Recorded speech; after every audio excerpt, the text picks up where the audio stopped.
Vote ఎప్పుడు వేస్తారు చెప్పండి మనంతా? ఎన్ని సంవత్సరాలకు వస్తుంది ఓటు? 18 పూర్తి అయినప్పుడు మనకేమిస్తారు?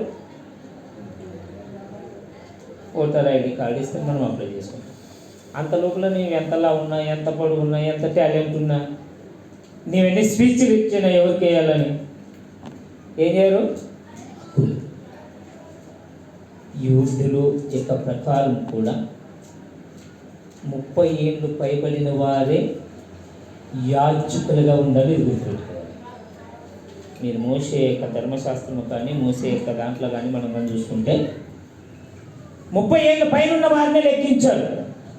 యేసుక్రీస్తు ప్రభు ఈ భూమి మీదకి రాకముందు మోషే గారికి ధర్మశాస్త్రం ఇస్తున్నప్పుడు ఎంతమంది 6 లక్షల మంది వచ్చారు అంటే ఎవరైతే 30 ఏళ్ళ పైబడి ఉన్నవారు మాత్రమే లెక్కలేకి వచ్చారో అంత లోపల ఉన్నవారు కానీ స్త్రీలు కానీ లెక్కలేకి రాలేదు. అందుకే యేసుక్రీస్తు ప్రభు సేవ చేయడానికి 30 ఏళ్ళు ఎందుకు టైం పట్టింది? 12 ఏళ్ళ వయసులోనే తలకిందలు చేశారు శాస్త్రుల్ని. ఆయన మాట్లాడే మాటలకి వీళ్ళు మాట్లాడలేకపోయారు. ఎందుకు ఇంత టాలెంట్ పెట్టుకొని మరి ఎందుకు ఈ 30 ఏళ్ళ తర్వాతే సేవ ప్రారంభం చేశాడంటే అది ధర్మశాస్త్ర నిబంధన. అర్థమైందా? ధర్మశాస్త్ర నిబంధన ఏమిటి? 30 ఏళ్ళ తర్వాతే యాజకత్వం చేయాలి. అందుకే ఆయన సేవ 30 ఏళ్ళ తర్వాత ప్రారంభం చేశాడు. ఆయన అన్నమాట సమాప్తమైంది. ఏం సమాప్తమైందంటే ఆయన పని సమాప్తం అయిపోయింది. ఈ లోకానికి ఎందుకు వచ్చాడో ఆ పని అయిపోయింది. మరి మన పని ఆరంభమైందా? మనం చెప్పగలుగుతున్నామా? ఇదిగో నేను చచ్చిపోతున్నాను, నా పని సమాప్తమైంది, మీరు బాగుండండి. మన పని ఏంటో మనకు తెలియకపోతే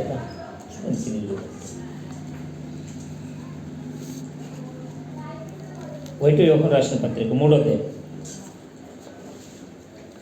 8వ వచనం. పైలా యోహన్ 3रा अध्याय 8वां वचन. मूव చేస్తా, టైం అయింది. पाप करणारा सैतानाचा आहे, कारण सैतान प्रारंभापासून पाप करीत आहे. सैतानाचे कृत्य नष्ट करण्यासाठी देवाचा पुत्र प्रकट झाला. తుదకు మీరందరూ ఏక మనస్సులై ఒక్కరే సుఖ దుఃఖములను ఒకరు పాలు పంచుకొనుడి. సహోదరుని ప్రేమ గల వారును